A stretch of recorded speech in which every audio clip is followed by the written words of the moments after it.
Well, the last time that Derek Carr got an up-close and personal look at running back Alvin Kamara was busy scoring 3 touchdowns against Las Vegas Raiders defense, and now Derek Carr is just happy they're on the same team. We got all that and a little bit of lanyap for you on today's episode of Locked On Saints. You are Locked On Saints, your daily New Orleans Saints podcast, part of the Locked On Podcast Network, your team every day.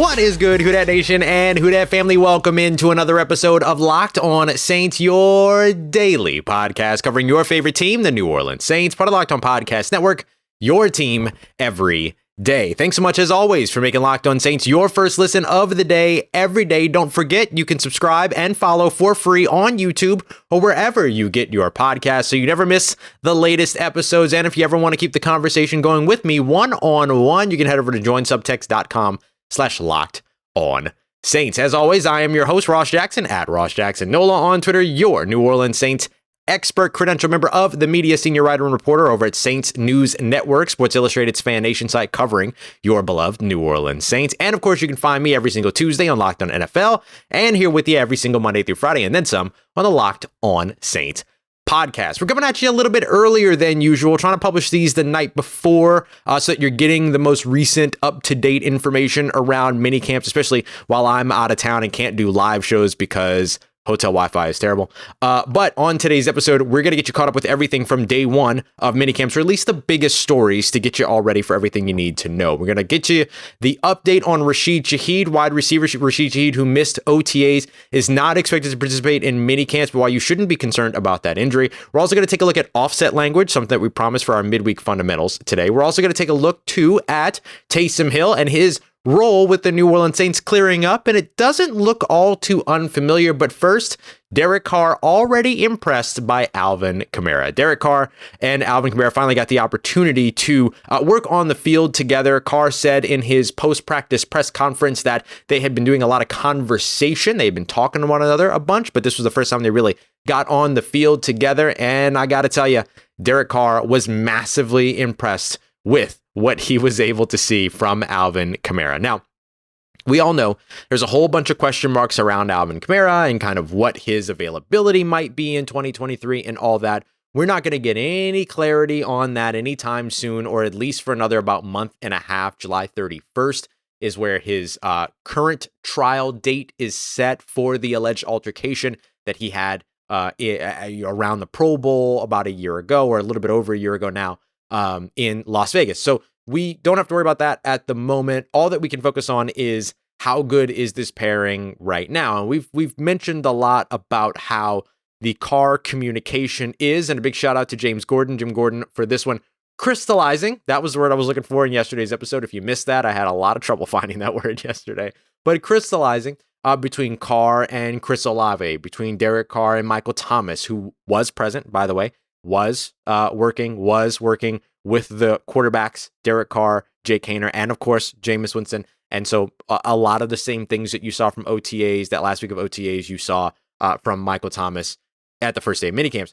But the new piece for Derek Carr, outside of the offensive line being there, or most of the offensive line being there, was Alvin Kamara. And Alvin Kamara is going to be a key performer for the New Orleans Saints in 2023. I know, groundbreaking observation there, Ross, but when you take into consideration sort of the drop in targets that we have seen from Alvin Kamara over the course of the past couple of seasons, he's hovered around 3.6 to 3.8 receptions per game over the course of the past couple of years, with Drew Brees in the past around 5.5 catches per game. So saw a lot more of the targets in the receiving game with Drew Brees as opposed to over the course of the past couple of years with Jameis Winston, Trevor Siemian, Ian Book, Taysom Hill, all the other, Dandy Dalton, all those quarterbacks. But it's not just about the quarterback. It's also about Alvin Kamara and his role. Remember, Alvin Kamara was a little bit more of a bell cow back for the past couple of years because he didn't really have that big back that was able to complement him like they did with Mark Ingram, 2017, 2018, Latavius Murray, V.1 with the New Orleans Saints, 2019, 2020. And so now they have that guy in Jamaal Williams, and Jamaal Williams is also super excited about getting to work with Alvin Kamara and everything as well, making some funny remarks in his locker room conversation with New Orleans media about how good Alvin Kamara looks out there while he's like red and puffy and like exhausted and working and all of this stuff. But hey, look, you don't have to be pretty while you're playing football. You just have to play football prettily, and as long as you're doing that, you're winning games.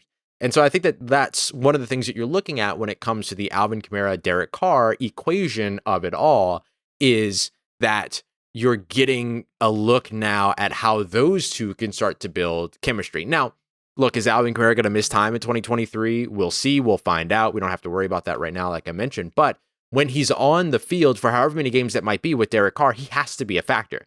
And he has to be a factor in the way that he was a factor against Derek Carr last year when he scored 3 touchdowns up against that Las Vegas Raiders defense. And that impact comes down to play calling, coaching, all of those other things too. We can't get to the point in December where the Saints were last year where they talk about we have to find more creative ways, quote, to use Alvin Kamara. That's too late in the season. So getting to start to build all of that this year during minicamp, throughout training camp, that's going to be massively important. The other thing to consider is that not only did Alvin Kamara's targets and receptions go down over the course of the past couple of years, but simply the amount of passing snaps in which he was running routes went down as a whole. You look at the receiving snaps as per Pro Football Focus, and you're looking in the 300s, high 300s, 389, 374, 396 from 2018 through 2020, 343 his rookie season. But then that comes down into the 200s, 271, 295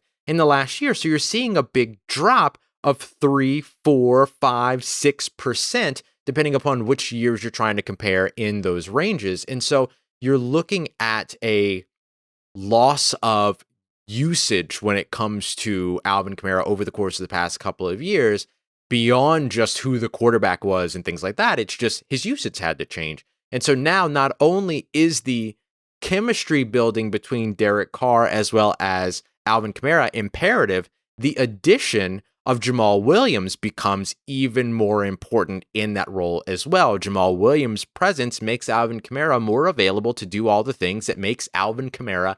And you can head over to like the New Orleans.football NOF Twitter account, and you can see a couple of highlights of Alvin Kamara running drills. The New Orleans Saints posted a video of Derek Carr connecting with Alvin Kamara on one of those patented option routes that they love to run with him out of the backfield.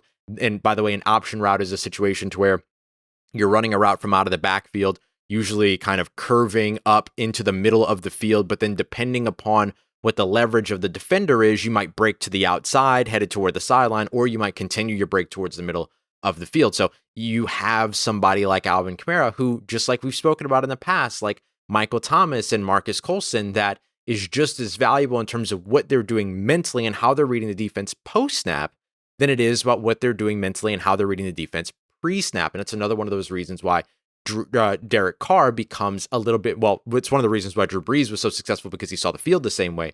But one of the reasons why Derek Carr getting to build all of this chemistry, getting all of this stuff started now is so important, so that he gets to the point where he's reading the field the same way. And one of the things that he mentioned in his post-practice presser as well was that he's been studying a lot of Drew Brees tape, trying to figure out why Drew made the decisions that he made on certain passes and making different decisions in terms of where he's going with the ball, and trying to understand that mentality so that he can run the New Orleans Saints offense like the New Orleans Saints offense was architected or built to be able to run. That's the entire point. So it's great to sort of see Derek Carr continuing to shoulder, or not even shoulder, let's say shelve that sort of ego, right? And then go with the humility of, hey, there was a guy before me that ran this offense really, really well. What can I learn? And not only did that guy run the offense really, really well, we're not talking 10, 15 years removed from that. We're talking a couple years removed from that. So some of the guys that he ran this offense well with, Derek Carr still has on the team.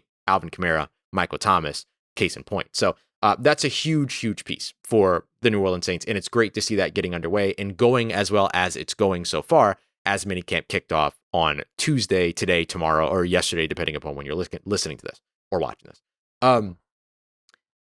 Alvin Kamara, Michael Thomas, not the only overlap in terms of weapons between Drew Brees and Derek Carr. Taysom Hill is one of those guys too. So what does Taysom Hill's role look like now that we've finally gotten to see him out at minicamp?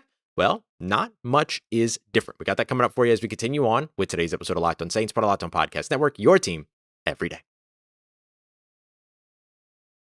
Today's episode of Locked On Saints brought to you by our friends over at FanDuel, America's #1 sportsbook, the official sportsbook partner of the NFL and official sportsbook partner of the NBA, and of course, right here on the Locked On Podcast Network as well. And I got to tell you, they're that good. And it's even better for you if you are a first-time user of FanDuel, because you're going to be able to get a no-sweat first bet of up to $2,500, $2,500 in bonus bets. It's bonus bets that come back to you if your first bet doesn't win, meaning that there's no losing when it comes to your first ever bet with FanDuel. So you're going to go and check them out today at FanDuel.com/lockedon.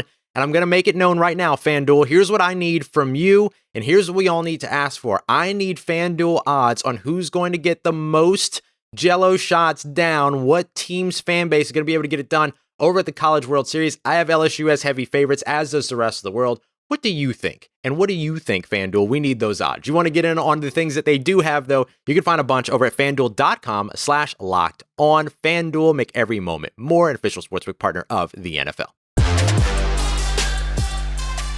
All right, family, continuing on with today's episode of Locked On Saints. Appreciate you, as always, making Locked On Saints your first listen of the day, every day. Appreciate all the everydayers for being here as we are rolling on and keep you updated on everything that's going on with the first day of minicamps. I mentioned I was going to be joined by somebody. That might still happen. You might get a bonus episode ahead of minicamp tomorrow, but it doesn't feel like waiting anymore. I did this for years without ever being in the building and all that other stuff. I'm not changed. I'm still the same person. I can do this stuff whether I see it in person or not. So I figured, why wait? Why wait? Get it to the people. Get it to the people. They want it. I'm here for you. I'm not here for me. Dang it. Although I do love this job. So thank you very much for everything that has allowed me to do this. So, Taysom Hill's role is majority unchanged, and they've been telling us that forever, and we mostly believed it, but, you know, it's always a wait-and-see kind of thing when it comes to, like, how these teams are going to utilize some of their biggest playmakers, and Taysom Hill's one of those guys. He is one of the biggest playmakers, and being able to see him out in minicamp, because the Saints did indeed have what I would call, in quotes, 100% attendance. The only folks that weren't really around were Rashid Shaheed, but he was in the locker room after practice. We'll discuss that here in a little bit. Anthony Johnson wasn't around. He's a defensive back that the Saints signed this offseason. He was somebody that we knew might miss a little bit of time. He walked off with trainers during the Tuesday practice at OTAs, but then was in the locker room later on in the day, but wasn't out there for this afternoon. And then outside of that, basically everybody was present with a few exceptions. Cesar Ruiz was in the building, but not out on the field. And you had some guys like Nick Saldiveri, Cesar Ruiz, of course, Trevor Penning, and others that didn't participate, but were present. But Ryan Ramczyk was out there. Alvin Kamara was out there. Marshawn Lattimore was out there. Got a PBU on the first play of 7-on-7. So you know that he's already raring to go. And for New Orleans, you also got Taysom Hill back out there. And his role, well, he spent some time with tight ends. He also spent some time throwing as a quarterback, and that's not surprising. And if you've listened to Derek Carr talk about Taysom Hill in the past, one of the things that he's mentioned is, well, I can't wait for Taysom Hill to throw me a touchdown. That's kind of the way that Derek Carr looks at it. Listen, we just talked about Derek Carr shelving ego. Here's another example. He's not distraught by the idea of having, coming off the field and having Taysom Hill come on the field at quarterback, which hasn't really happened yet. Taysom was taking those couple of snaps with the third team during, I believe it was 7-on-7s, if I understood correctly. So it wasn't like a huge disruption to Derek Carr's development. It wasn't something that kept Derek Carr off the field or that, messed up some of the communication or anything like that. Like, it sacrificed nothing for Derek Carr. It sacrificed something for Jake Haener, who would usually take those, third team snaps. But look, the Saints are going to be seeing more of Taysom Hill in 2023, barring injury, than they're going to see Jameis Winston or Jake Haener in 2023 at quarterback. And that's just the facts, because the Saints will take Derek Carr off the field in a short yardage situation so that they maintain that RPO, that read option, that QB power, that QB run part of their playbook. They're not going to all of a sudden abandon that for no reason. It's one of the most automatic pieces that they have in their offense when they need to get their offense going. You look back at week 1 last year. I know that we all talk about the Seattle Seahawks game, and we talk about the big moments that he had against the Cleveland Browns last year in the 2022 season, but look all the way back to the 2022 home or away opener, the season opener against the Atlanta Falcons. The Saints came out flat in their first few drives, except for when Taysom Hill ran away for 2 big runs. I believe it was on the second or third drive of the game. And then that is what kept them in kind of reach when it came to that big fourth quarter comeback that Jameis Winston led. So Taysom was just as much a part of the success of that game as Jameis. Well, I don't want to say as much, but was just as much a part of keeping them in there with the early score so that Jameis Winston, Michael Thomas, Jarvis Landry, Chris Olave could go and do what they did. And Juwan Johnson could go what they do and do what they did at the end of that game. I don't want to give Taysom too much credit, but he was a big part of it early. And so I think that when we look at Taysom Hill, there's always sort of this game that people like to play of, well, isn't that going to make X player mad? Isn't that going to make Foster Moreau mad if he's lining up at tight end? No, probably not. Isn't that going to make Juwan Johnson mad? No. Isn't that going to make Derek Carr? No. It's not going to make anybody mad, because you know what everybody wants to do? They want to win games. And what we have learned is that when Taysom Hill scores touchdowns, the Saints win games. And of course, causation, correlation, I know, I get it. I'm oversimplifying it. We're having fun. It's June. But the thing to keep in mind here is that the Saints do have a little bit of a correlation in terms of their team's success when Taysom Hill is balling. And so let him ball. Let him cook, right? Russell Wilson can't cook anymore. Taysom Hill's the chef. Let him do his thing. And so the way that I sort of break everything down in terms of the look at what Taysom Hill is going to be to the New Orleans Saints is that he's going to be Taysom Hill. He's going to play special teams. In fact, he did that today. He's going to line up with the tight ends. In fact, he did that today. And he's going to take snaps at quarterback, whether people like it or not. And he did that today. And you know who are the only people who are not going to not like it? Anybody on that New Orleans Saints roster when the wins come in, when the scores come in, when the yardage comes in, when the drive extends, all of those things. Ain't nobody in New Orleans on that roster going to be mad because Taysom Hill's getting some quarterback snaps. It ain't happening.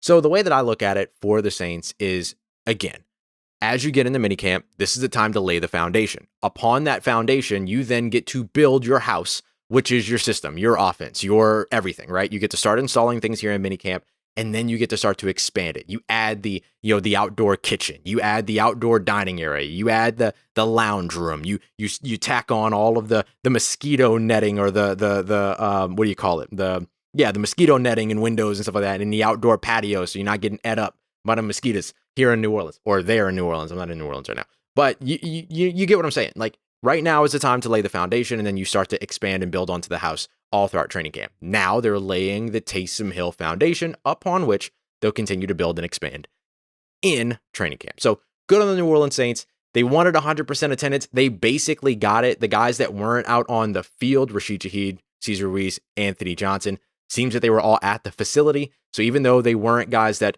we saw out on the field or that were seen out on the field, they were there. So 100% attendance for the New Orleans Saints, check. And getting Taysom Hill, Alvin Kamara, Ryan Ramczyk, all these guys back out on the field for the New Orleans Saints as well.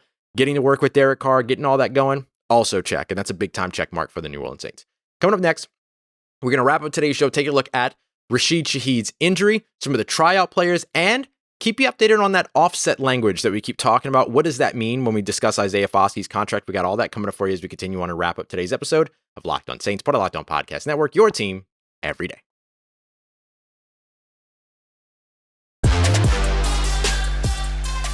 Let's get it, Who Dat Nation, and wrap it up today's episode of Locked On Saints. Yes, minicamp is now underway. First day of minicamp now in the books. Seems like everything went well. The only thing that was a little bit concerning was the absence of Rashid Shaheed, continued from the last week of OTAs going into minicamp today. Now, here's what you need to know about Rashid Shaheed's injury and why you shouldn't be concerned about it. Let me tell you the concerning news first. The concerning, big time air quotes on that, news is that he is not expected to participate in mini camps for the rest of this week. Not going to hear about him, not going to see him. He was a star for the first week of OTAs, and like any good star, he disappears during the day. He'll be back out in training camp at night, I guess is the way we'll look at it. I don't know what I'm saying, but you get what I'm saying, right? Sometimes stars go away, but they'll always come back. And Rashid Shaheed is that guy, but he will and is expected, from his own words, he's told this to Taryn Walk over at NOLA.com mentioned this to Nick Underhill, it sounds like, over at New Orleans Football as well, that it's not a big deal, doesn't seem like it's a major concern, and that his expectation is that he will be out there for training camp. He's just playing it safe. It's a groin injury. And if you remember the careers of guys like Julio Jones, if you remember the careers, I believe the early days of Chris Godwin, I think he had like groin issues as well. And even some New Orleans Saints have dealt with that before. You don't want to push that one because that's one of those ones that can be pesky. You keep coming back and all that's kind of like a lower back injury. It's not a matter of if, it's a matter of when. So you don't want to push it to that grade, to that sort of severity. So this is a smart decision by Rashid Shaheed and his team.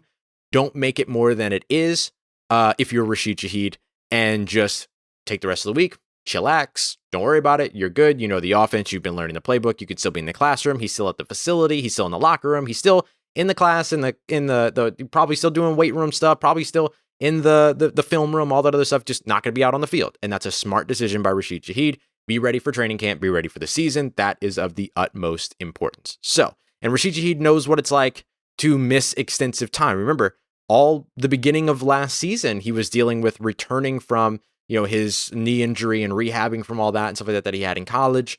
And then, he doesn't want to go through that again. So this is a smart decision by him, just taking it easy. Nothing to worry about here, at least at this time. Hopefully it will remain that way, of course, because like we mentioned, the groin injuries can be a little pesky if they get too far. So hopefully they've stopped it before it gets to the point where it becomes a major concern. Okay, next thing that I wanted to update you on is a couple of tryout players for the New Orleans Saints. They had a couple of centers. Well, they didn't really get a couple of centers. So Pat Elflein, they were trying to get to come in to visit and try out, but he was somebody that wanted to wait for a potential starting role and a potential starting opportunity, so he won't be there. The Saints did have another center come in, per Nick Underhill, on Monday's practice. So one of the things that I talked about last week was that like center was one of those spots where you'd love to see a natural center behind Eric McCoy so that Cesar Ruiz doesn't have to bounce inside to center whenever there's an injury and things like that. If ever Eric McCoy deals with another injury or needs to be spelled or whatever it might be, his helmet comes off, whatever.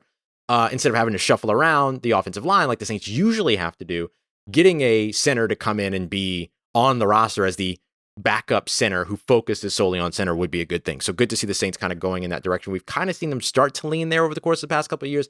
Haven't ever fully gotten there though, so hopefully they'll get there this year. But the two big tryout names that you want to keep an eye out on are Lynn Bowden Jr. as well as Kiki Cody. Now, both of these guys are wide receivers. Don't worry, they were not brought in specifically because of Rashid Shaheed's injury, although Dennis Allen, head coach, did say that their return ability is something that intrigued them. Kiki Cody is somebody that has spent 5 years in the NFL, was drafted in the 4th round of 2018 draft, with the first 3 years with the Houston Texans, last 2 seasons with the Indianapolis Colts. He's put up around 966 yards on receiving yards on 85 receptions throughout his career and 4 receiving touchdowns. Not eye-popping numbers, but he was a really productive collegiate wide receiver. He's been a contributor for every team that he has been on or on the 2 teams that he's been on. And so the Saints just looking to see, okay, is there something here that they might like? Similarly with Lynn Bowden Jr., who is really interesting. He was drafted in the, was it 2020 draft? I believe it was the 2020 draft. I'm sorry if that's wrong. In the 3rd round, and it was traded that exact same offseason for a 4th round pick. Raekwon McMillan headed over there, the linebacker, to the Miami Dolphins, and I think the Raiders sent another pick as well. So he has a little bit of, he's got like maybe a month of overlap with Derek Carr. But there were a couple of things that stood out about Lynn Bowden Jr. when he was with Kentucky. He was a guy that was a wide receiver, but he ended up playing quarterback for the second half of his final season in 2019 with the Kentucky Wildcats, wherein he rushed for over 1,400 yards, 1,800 total yards, 14 total touchdowns, threw 3 touchdowns, also 3 interceptions, but just kind of had to do a lot because of injuries with that Kentucky Wildcats offense and that quarterback room. And so he's got a lot of this versatility that the New Orleans Saints obviously love, and he's an explosive player with the ball in his hands. So just something to watch out for there. I think that if one of those 2 guys ends up making it to training camp, it could be a lot of fun in terms of seeing how it all works out. Maybe they don't end up on the active roster, maybe they do, but the Saints are in a position right now when it comes to wide receiver. And Lynn Bowden was probably somebody you could try out at running back too, but the Raiders tried that, and that was part of what started to create that separation between him and the Raiders, and then led to that trade, was that they wanted him to be a running back. He didn't really want to be a running back. Greg Olson, the former offensive coordinator, Olson, not the former tight end, but the offensive coordinator for the Raiders back in he was there for a couple years. Overlapped with Derek Carr, all that. He kind of compared him to a Taysom Hill role and all that stuff. So maybe that's something fun that the Saints can look at and see, okay, does this make sense? Is there a skill set here that they want to stash away and hold on to just in case they need somebody with that kind of versatility? That's Taysom Hill-esque. Lynn Bowden Jr. could be that guy. There are many more updates, y'all, so I'm probably going to do an extra episode for you tomorrow morning because I love you and I want you to get everything that you need. But I want to talk about this offset language real quick in Isaiah Foskey's contract. I'm going to make this super simple, super easy to understand. Basically, what offset language is, which is probably a little bit of where the push and pull is for Isaiah Foskey's new contract, his second round contract. We broke down what that contract probably looks like a couple of episodes ago. But in terms of the offset language of it all, the thing to keep in mind when it comes to offset language is that if offset language is present, then it allows the team to save a little bit of money. If there is no offset language, then it doesn't save the team any money. And so basically the way that this works out is that if a player is released throughout the first 4 years of their contract during their rookie deal, and they have guaranteed money left on the contract, if there is offset language in the contract, then that means, let's say that Isaiah Foskey has $2 million guaranteed on his on his fourth year or whatever, or owed to him in his fourth year. That's not going to be the case, but let's just use that. If he goes to another team and signs a 2-year contract, if there's offset language, and the Saints are not on the hook for that $2 million, he gets that $2 million from the other team. And so therefore the Saints don't have to pay that $2 million. If they offer him $1 million in another contract, then the Saints would be on the hook for $1 million as opposed to $2 million. So the new contract eats into what the Saints do or don't owe. If there is no offset contract or offset language, and he's got a $2 million deal with the Saints and he gets a $5 million deal elsewhere, that's effectively $7 million for Isaiah Foskey. Because without that offset language present, Foskey would get $5 million from his new team, $2 million, whatever's guaranteed on that last year of that deal. Now, that's going to vary. It's going to be more about third-year offset language more than it is about fourth-year offset language, all that is stuff, because there's probably not going to be any guarantees in his fourth year of his deal. But that's the idea in terms of what it's all about. Maybe the signing bonus has a little bit to do with that as well. That could impact the fourth year. So when you hear us talk about offset language, that's all it is, right? Is managing how if the player moves on or is released or the team moves on from the player before his rookie deal is up, how do the remaining funds account to the New Orleans Saints versus account for his new contract? That's all. That's all that it is. Super simple, super simple. Coming up, if I get you a bonus episode tomorrow, we're going to go through lineups and all that stuff. Otherwise, we will wait until Monday to do that because we'll compile all the different lineups from first and second team, all that from Tuesday, Wednesday, and Thursday, and then take a look at it when it comes to like minicamp as a whole. But if nothing else, if you get a bonus episode in the morning, it'll just be more details. Probably look over on the defensive side, Jordan Howden, how the safeties did, and all this other stuff. But then we'll also get you a day 2 mini camp recap, whether that's with somebody else or on my own as well. Either way, you're getting something. So lots of good stuff, as always, keeping you up to date because I don't sleep. And I like doing this show. And I like you guys a lot. I like you a lot. So I'm glad to be here with you. Appreciate you as always. Make it Locked On Saints your first listen of the day every day. See you tomorrow, one way or another on Wednesday. Thanks as always. Make it Locked On Saints a part of your day, part of your routine for saying yes to me and the show. As always, if you see me, say hi, whether it's in New Orleans or not. And if you need anything else around your New Orleans Saints in between these episodes, make sure you follow me on Twitter at Ross Jackson, NOLA. Hit me up. Let me know how the family's doing. Let me know how you're living. Let me know how you're momming them. And trust you, that nation. I'll holla at you.